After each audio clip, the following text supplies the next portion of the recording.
Good afternoon. How you all doing today? How y'all doing today? We're going to do better than this. In the African tradition, we got to get some call and response going on. How y'all doing today? All right, very good. I think I'm at a funeral or something. Hold on now. All right. Now, before I get started, I want to invoke an African tradition by asking my elders for permission to continue. Do I have your permission, Mama? Thank you. I also want to invoke some of the wisdom of one of our greatest ancestors, Queen Mother Fannie Lou Hamer, who taught us to never forget where you come from and always praise the bridges that carried us over.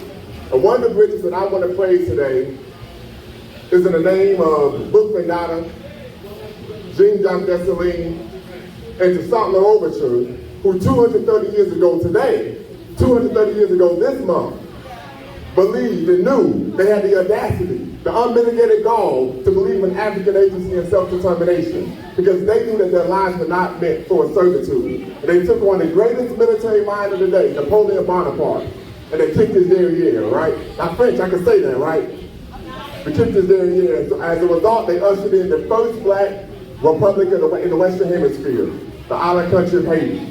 And as a result, they set off a cacophony of information in which black people believe that through armed struggle and revolutionary violence, we as well could be a free, proud, and productive people.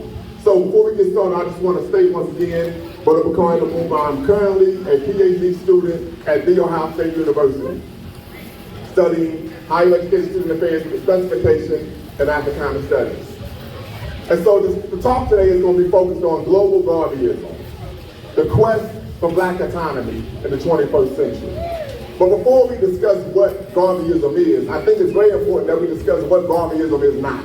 Because Garvey taught us Africa for the African. Ashe? Ashe? However, when you turn on the television, as young folk call the Tizu, the TV, or the old folks call the one-eyed devil, we see a number of different ideologies being promoted as a solution to African people's global quagmire. Some people say it's multiculturalism for African people. But is that what Marcus Garvey taught us? No. Some people say it's people of color for African people. No. Is that what Garvey taught us? No. Some people say, I'm not black or an African American, I'm an oppressed minority. There may be some Raven Simones in the audience, I don't know, I hope not. Okay, and then we have some people who say it's LGBTQ for the African. But I don't think Marcus Garvey taught us any of these things. I believe Garvey taught us Africa for the African at home and abroad. Ashe? But when we set the course of talking about the late great Marcus Messiah Garvey, we all know the history. Born 17 August 1887, St. Anne's Bay, Jamaica. So, only two siblings survived of his mother Sarah and his father Marcus Garvey Sr. Moved to Kingston in 1912, worked with United Fruit Company. He saw the abuses black people were facing in Costa Rica and Central America, and he said, where's the black man's army? Where's the black man's navy? Where's the black man's man of big affairs? He says, I don't see any. So he says, I will help build them. Right? He didn't say I'm going to go protest the situation away. Right? He didn't say I was going to march the situation away. He says, I'm going to help build them, right? And so Garvey understood, just like one of our late great scholars, warrior scholars, Dr. Amos Wilson. Anyone know Dr. Amos Wilson? Absolutely. He said what? He says, the crux of African people's issue isn't police genocide, food deserts, miseducation, integration. He says the crux of our issue is what? We lack power. Collectively, we are powerless. It's like if you're in a boxing match, right? The guy keep hitting you, you ain't got the power to get him off of you. So you gotta go holler at Floyd Mayweather, right? You can get some boxing tips. So the reality of the situation is Marcus Garvey understood that he had to move the leadership model in the black community globally from being crisis-oriented to being what? Preventative maintenance. Anyone in here a parent? Everyone knows the best parents actively prevent problems from taking place, am I right? You don't show up after the fact. When your son is in 9th or 10th grade and can't read, you work with them very early, right? When your daughter is growing up, you teach her the beauty of what it means to be African early. To wear her natural hair early so that when she goes to high school or college, she doesn't feel like she got to go out and be like Nicki Minaj. See, preventive maintenance is the real solution to our problem. Right? What we want to do is wait. Many of us, not all of us, but many of us, what we want to do is wait till something happens, put on our Sunday best, go downtown with Mr. and Miss Negro, Reverend Chicken Wing, and then get in front of the TV and hallucinate about all the manner in which anti-black racism affects us in all areas of human activity. But then go right back home and don't do nothing. Am I right? I mean, y'all with me today? Very good, very good. So when we talk about the quest for black autonomy, the question is, what is black autonomy? Black autonomy is the ability to be completely independent, socially, politically, and economically. This is something Marcus Garvey understood. This is something that we are still fighting for today. But part of the problem, this is a beautiful gathering we have here, but I was wondering how many of us are pseudo-nationalists? Does anyone know what a pseudo-nationalist is? This is someone I call an HBO commentator. They talk a good fight. That's about it. They just talk a good fight. They can tell you about all the great things we accomplished from ancient Kemet all the way to today. But what have you built? What workshop, what initiative have you started to help black people? Prevent the issues that we're having today. Everyone knows the criminal justice system is inherently racist, Ajay? Locally, state, and federal, right? So why we still get locked up every day? I would argue it isn't that the white man and his wife is brilliant, and it is the white man and his wife. We know some of y'all want to act like she's a red bone or something like that. It's the white man and his wife. If it's not, go ask Emmett Till or you can't. Right? We got to keep it a buck here.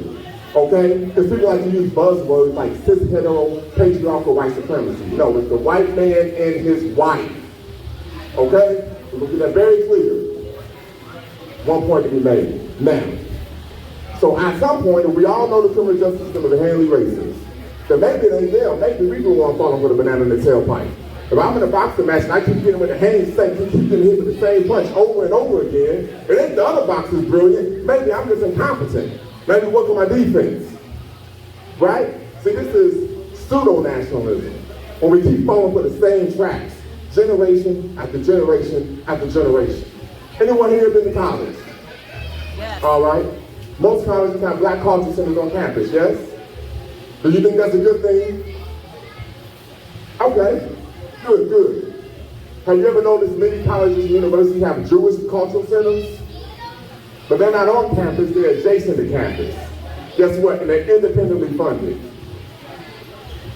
That's the difference. So they can't bring all that mess in there and talk about X, Y, Z, multicultural people of color. We're independently funded. We set our own initiative, all agenda. See, real nationalism is you put your money where your mouth is. Right? That's real nationalism. Right? So when we talk about Marcus Garvey didn't believe in heavy nationalism. We heard it nowadays. People say, what? I'm FBA, I'm Adolf. Right? Garvey said, I don't care about any of that. I'm African. Because all the issues we face are going on globally.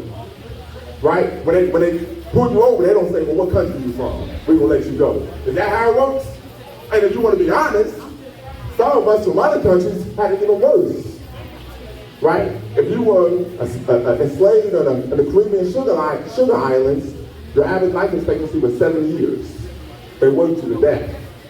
If we're going to keep it a buck, we're going to keep it 100. But that's a conversation for another day.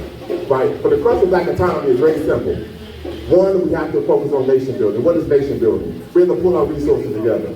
Right? Garvey did not believe that voting was a panacea. I hope no one in here believes that voting is a panacea. I hope no one believes that voting is going to solve all our problems, because it won't. I'm going to tell you how you deal with the politics. I actually wrote an article on that, and it's in Plug. You have to check it out later. You got to buy your politicians. Forget buying your politicians. We got a Cincinnati Rights and Pageants program, right? So somebody in that program should be coming up and saying, I'm running for politics, and I'm going to make sure I'm black-minded. And y'all independently finance that person's campaign so that when they get down to City Hall, they don't sell you out. That's how you handle that. That's how you handle that. Right? Rights and Pageants, you send up some educators to make sure that when they get paid, they don't miseducate our children. Right? So the concept of black autonomy is rooted in preventive maintenance, not chasing ambulances. Ashe? That's how you solve the problem. Right? So black autonomy. Second, you got to build institutions. That means what? We don't rent the space, we own the space. Right? And then we rent it out to other folks, and then we get some residual income. Because regardless if you're a capitalist, if you're a socialist, in the situation, we live in a material world. Okay? We live in a material world. In which if you don't have resources, you have nothing. If you don't have business, you have nothing. If you don't have economics, you have nothing. Okay? My son couldn't be here today, but we talked. I said, you'll be my bodyguard. He said, I'm on 15%. I said, hold on now. He said, you told me when I was 6, you never do anything for free. I said, you're right. You've been working for free too long. You pay for everything. I said, I'm going to take 10% overhead, room and board, food, and all that type of stuff. Right? But the reality of the situation, we have to teach our children, because that's a poverty mindset, to do something for free. Oh, no, I got you. You got any fools that's down here working, getting paid thousands of dollars, and they ain't got nothing to say? They're not helping you in any way, shape, or form? Absolutely not. So once again, Black Autonomy. Second is institution building. We have to build institutions to serve the needs of our people. One of the reasons our brothers and sisters, when they come from the continent, they come from the Caribbean, they go to the white churches, because they're actually providing resources that they need. Not rhetoric, not history lessons, resources. We have to provide resources. I was in the military. Unfortunately, I joined up with Sam's Army many years ago. And what they would always say is we have to fight for the hearts and minds of the people. You know how they do that? They provide them with what they need. When they invade the country, you know how they get the invading citizens, the citizens that they're invading and jump on their side? They give them money, they give them food, they give them cars, they give them clothes. What are we doing? Give them rhetoric? That doesn't solve the problem. Right? Garvey didn't just go around giving speeches. He was putting in work. Ashe? Ashe? I know I ain't out here by myself. Third quest for Black autonomy. We have to become financially literate. This is very important. How many of us have a Credit Karma app on our phone? How many of us invest in stocks? Stock market. Very good. How many of us understand what it means to have a quarterly or semi-annual dividend? Very good. Financial literacy is very important. Access to wealth, resources, very important. Life insurance. Right? We all want to check out at some point, but we're going to transition to the upper room, right? We all know this is going to happen. Let's make sure we not put a burden on our family. Let's make sure that when you do transition, you leave a nest egg so we can build an institution. I know we got to write some patches here. Do we have a shule? Do we have a Saturday school? We should have a Saturday school. Something to get miseducated for the whole week. They can come get a proper education. We got one in Dayton. Absolutely. Easy work. And all we have to do is get the grown-ups to volunteer 1 week in a month. 4 weeks in a weekend, 4 weeks in a month. Volunteer 1 week in a month. Problem solved. One, we focus on math. Second, we focus on reading. Third, we focus on writing. Then fourth, guess what? We focus on proper college prep or trade school. We can solve the problem. We don't have to go to nobody to solve our problems. But like I said, we want to focus on pseudo-nationalism, actual nationalism. Garvey was actual nationalist. Garvey believed in preventive maintenance. Garvey said the only way you fight white supremacy is by gaining power. I say, gaining power. Okay? And so, I'm going to wrap this up very quickly. We talk about the legacy of the Honorable Malcolm Garvey. It is one, of course, of agency. It's one, of course, of self-determination. It is also one of flamboyant rejection of white hegemony.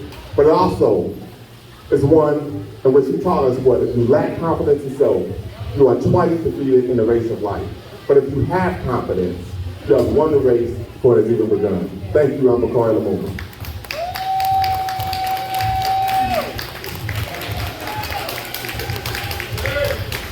Give it up for Bakari Lumumba.